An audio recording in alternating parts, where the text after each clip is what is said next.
Right, here we are to do another audit. I've come here because of one of my followers told me what this old police station, Normanton police station, what it is now. I'd like to take this opportunity to ask you not to forget to like, share and subscribe, because I keep forgetting to mention it on end. Without your comments and your likes, there is no channel. And as I've said, this used to be back entrance to where they used to bring you in this car park when you've been arrested and take you in through them doors there to custody unit. All this back end here used to be cell areas. And when you look here, how ironic's that? Surveillance unit on very car park I'm doing an audit on. Here we are, these are all cells as well.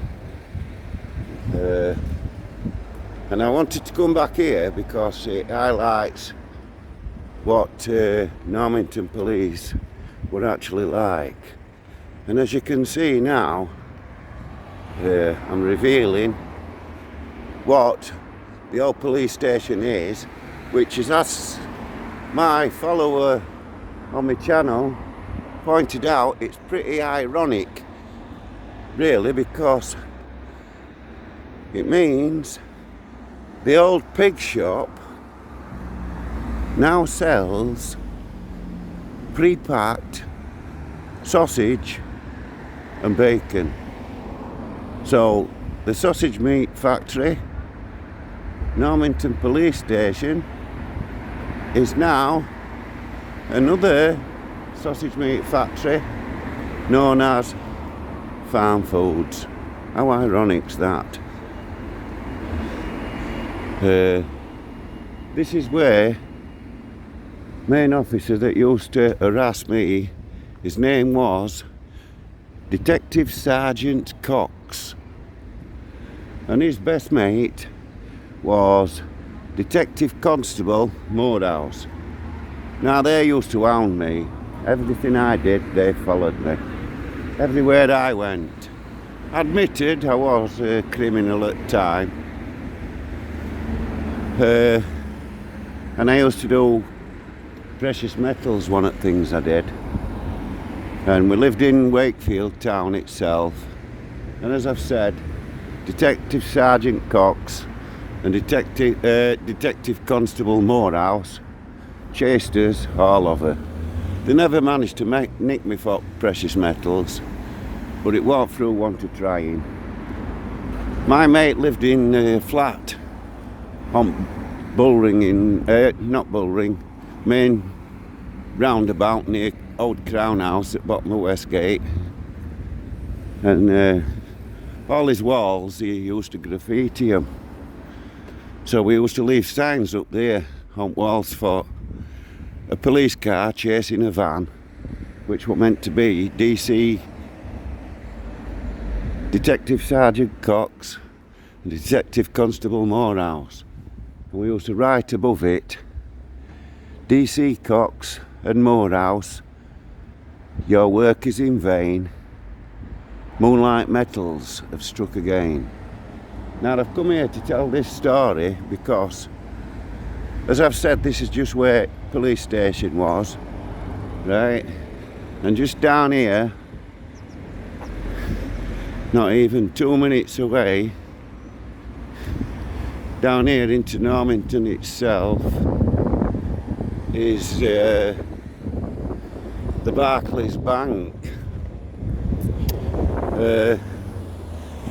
At the time I'm talking about, I was converting an Oldsmobile Cutlass V8 diesel with a chap called John Felstead, who worked for David Palmer Coaches, which is just up the road. We were putting the Oldsmobile engine from out of the Oldsmobile, and we were putting it into the Mark II Jaguar. Now, I'd had, as I was working on that engine with John at David Palmer Coaches, the bank was just down there that I'm talking about. I'll get to that story in a second. Whilst we were working on it and having a break, a bloke from Home Tunes, here we go, Pigs in Flight. They didn't come that fast at the time I'm talking about. Yes, as we were having a break, a bloke from Home Tune came and asked what we were doing. So we told him, and he asked me what were wrong with Jag engine, which were a 4.2. John told him it were perfect, and he said, the bloke said he had a buyer for it. So he said he'd have a word with him and tell him it was going to cost £1,000. So next thing we knew, there was a bloke who came in a Fiesta with all seats dragged out of it and asked John to put it in for him. We asked him how he were going to get it out, and he said he was just going to cut roof off. So as I've said, this is the old pig shop. So anyway, this bloke goes away with my engine, and then a few months later I was unfortunate to be back in Armley prison, laid on the exercise yard, and I heard a lad who were in for robbery at the time going on about it robbed Normanton police station. So because I'm from here, well, this area, I'm going to get under these trees a bit, I think, started to chuck it down.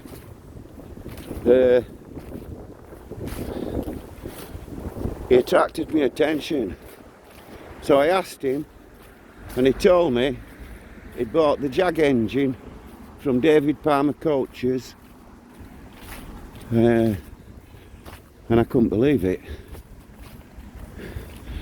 I said, well mate, you must remember me, it was me that sold it you.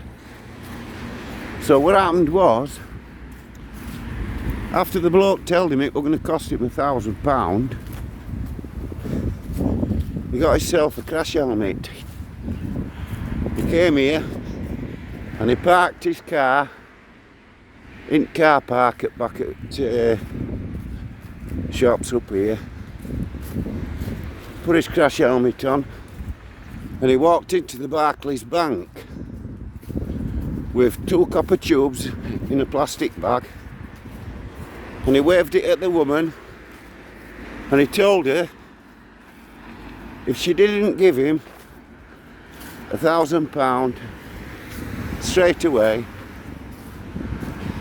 they were going to shoot the next customer that came in. So the lady told him to just wait a minute, and went, and this is one at Monuments from Old Mining Era. She went into the back office and she was spying on him from back office. So there was nobody else in the shop at the time, so she kept watching him. Next thing that happened, an old lady came, and it started to rain. An old lady came, and she was afraid that he'd hurt the old lady. So she went out and gave him his £1,000 he was demanding. So he grabbed the money and he left. Now it's only just down there, the Barclays Bank. Police station is maybe 50 yards that way. He's gone out, jumped into his car, he's drove round past the police station and he's come back down this road to where the other traffic lights are. You can see in the distance up there was an old petrol station. So you can see it's maybe 300 yards maybe from old police station. So then what happened was, he's in there, just robbed bank. He's got his £1,000 in his pocket.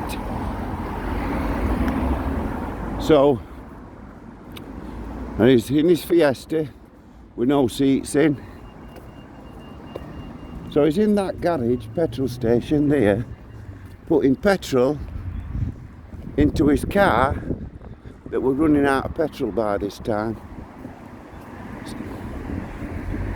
Why do you go to do a robbery with no petrol? You have to be mentally disturbed. But to be honest with you, when I spoke to him, he seemed pretty normal really. I'm just going to try and get back under these trees to get a bit of shade. And I asked him why he'd pulled into that petrol station, just done a robbery, and he said he was running out of petrol and he needed to pick the engine up. So I thought, this just gets madder, this. Surely not. Straight after robbery. But that is exactly what he meant. He was putting petrol in to make sure he could get home when he'd picked the Jag engine up off me at David Palmer Coaches. So I couldn't believe it really. I thought he was just spinning a bit of a yarn, and it was just, I don't know, some elaborate story he'd made. So I asked him for his depositions, which, as everybody knows, best reading material you can have. It's true stories, people's crimes, and the surveillance, how police caught them, mistakes they made, what they thought, what probation thought. So that best reading you can have. Like I've said, this is sort of response to Live Free Again, because it is, although it is an old police station. There they go again, flying pig. Now I've just said that, flying pig. Flying pig, police have been called out for donkey's years. And it goes right back to their highway patrol car, the Zephyr 6, which is known as the Flying Pig because it was a highway patrol car. Police had Zephyr 6 and Jags, Mark IIs for motorway, and villains, armed robbers, all had Mark II Jags. I think that's why I had one. Well, I just wanted to come here and mention that because it's pretty mad, that story, isn't it, really? And look at it. It looks like police station, same as it was, including officers all at the top. And it has still got the old pig signs, old pig windows, all same windows and everything. I could describe this from inside, We aren't even going in. Right, as soon as you walked in through this door at the back, you're in a foyer. I bet it still is. I'll just have a peek through a window. No, they've put a staircase here. Right, I think that will round off this short video. So don't forget to like, comment, share and subscribe. I hope you liked it. I've done this in honour of Live Free because it is an old pig station, West Yorkshire. I've given you a good pig story, and I hope the chap who left a comment on my channel telling me what this place was now, I hope you're watching, mate. Full respect. I hope I've done it respect for you. Cheers, mate.